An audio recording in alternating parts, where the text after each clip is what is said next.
उन्होंने। सर ये बताइए ना मुझे, कंसोलिडेट होगा यहाँ पर आम आदमी पार्टी 26 और बीजेपी प्लस 43। और पटपड़गंज से एक अपडेट आ रहा है सर, वो दर्शकों को देते रहे, वो गुरुजी जो है अवध ओझा जी वो पिछड़ गए फिर से। रविंदर नेगी जो है, जिनके एक नहीं दो नहीं तीन बार प्रधानमंत्री नरेंद्र मोदी ने, ध्यान है ना आपको, मंच पर पहुंचे हुए थे तो उनके पांव छुए थे, जिसको लेकर खूब सुर्खियां भी बनी थी, और उन्होंने फिर से बढ़त बना ली पटपड़गंज सीट से। सर देखिए बहुत जल्दी है आप 50 पे जब बीजेपी पहुंची थी इतना शोर मचा रही थी, अब 43 पे आ गई, आपने कुछ बोला ही नहीं कि जो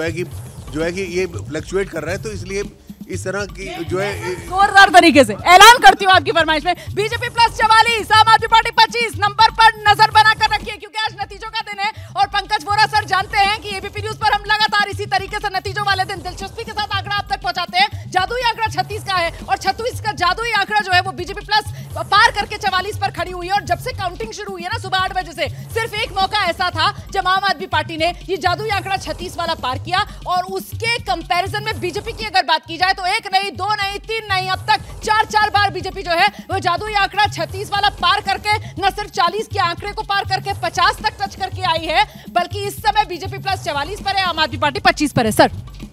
ये तो है, जब हरियाणा का भी इलेक्शन हुआ था 9:25 9:30 बजे तक जो है वो कांग्रेस आगे थी, उसके बाद अगले 5-7 मिनट के अंदर ऐसा रुझान बदला था कि बीजेपी आगे चली गई थी, तो ये तो चलता रहेगा। खेला अभी बाकी है। देखिए उतना भी ज़्यादा नहीं बाकी है। मैं पंकज वोरा सर ठीक कह रहे हैं, हरियाणा का बहुत सही एग्जाम्पल दे रहे हैं, लेकिन फिर भी यहाँ पर असेंबली छोटी है, और चूंकि फील्ड में हम गए थे, लोगों के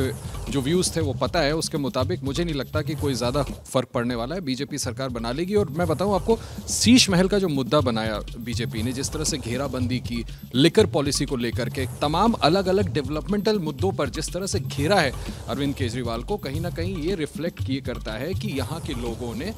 आंसरेबिलिटी फिक्स कर दी है। मुझे लगता है कि समझना चाहिए दर्शकों को कि ये कथित शीश महल वाला मुद्दा हो या फिर वो शराब नीति वाला मुद्दा हो, दरअसल ये मुद्दे जो हैं वो आम आदमी पार्टी की जो यूएसपी थी, कट्टर ईमानदार वाली, और वो जो अरविंद केजरीवाल की एक अलग तरीके की राजनीति वाली छवि थी, उसी को डेंट पहुंचाने का यहाँ पर इन तमाम मुद्दों ने काम किया है। और इसी का ये नतीजा कि बीजेपी प्लस जो है अभी कुछ देर पहले जो 44 पर था, अब 47 पर पहुंच चुके हैं, 48 पर बीजेपी प्लस 48 पर पहुंच चुकी है, आम आदमी पार्टी 21 पर है। लगातार उतार चढ़ाव का खेल बाकी, लेकिन अभी बीजेपी जो है वो करीब 15-20 मिनट से तो मैं नोटिस कर रही हूँ 40 से नीचे नहीं आ रही है। ये अपडेट मैं देती चलूं और आपको बताती चलूं, 1 घंटा 40 मिनट ही हुआ है अभी काउंटिंग के, सुबह 8 बजे से गिनती शुरू हुई है, और अभी भी बहुत लोगों को लग रहा होगा कि शायद कोई बड़ा उलटफेर हो सकता है। इसके बारे में मैं कोई एक्सपर्ट कमेंट नहीं दे सकती हूँ, लेकिन मैं इतना जरूर कहूंगी कि बस टेलीविजन स्क्रीन के सामने बैठे रहिए, क्योंकि पता नहीं कब दिल्ली के इस पॉलिटिकल ब्लॉकबस्टर में आ जाए कोई जबरदस्त ट्विस्ट। फिलहाल तो यहाँ पर बीजेपी दिल्ली की सियासत की सबसे बड़ी हीरो बनती हुई नजर आ रही है। मेघा,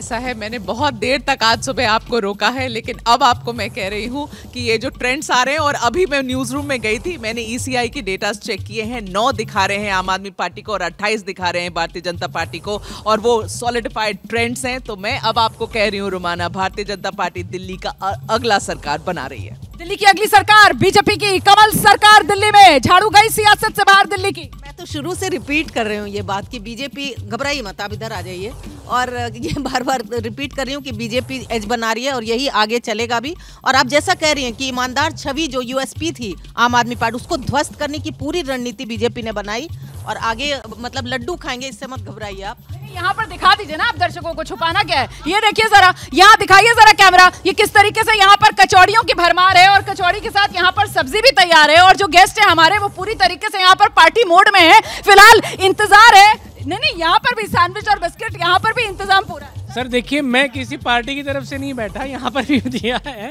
लेकिन मैं एक चीज, कंसोलिडेट होगा ये आंकड़ा ऐसे। हाँ, मैं वही कहना चाह रहा हूँ कि मैं कुछ देर और रुकना चाहूंगा। बीजेपी सीलमपुर में जीत रही है, ऐसा मतलब लीड कर रही है, सॉरी जीत नहीं रही है, लीड कर रही है। इसका मतलब वहाँ पे जो मतीन अहमद जो कई बार जीते, उनके बेटे इस बार चौधरी जुबैर, उनका बेटे इस बार लड़ रहे, वो भी आम आदमी पार्टी से, तो वहाँ पर क्या मतलब उलटफेर होने वाला है ऐसा। लेकिन ये भी देखना होगा ना कि वही सीलमपुर सीट आम आदमी पार्टी के अब्दुल रहमान पिछली बार उस सीट पर जीते हैं, अब्दुल रहमान आम आदमी पार्टी को छोड़ते हैं, वो इस बार कांग्रेस के उम्मीदवार हैं, तो भाई वो मुस्लिम वोट का बटना, और जिस तरीके से वहां पर एंट्री हो जाती है उन सीटों पर, खासतौर से वो मुस्तफाबाद वाली सीट, ओखला वाली सीट एआईएमआईएम की, तो वो तो गणित गुणा बिगाड़ सकती है ना। देखिए, गणित गुना अपनी जगह पे है, पर एक बात तय है,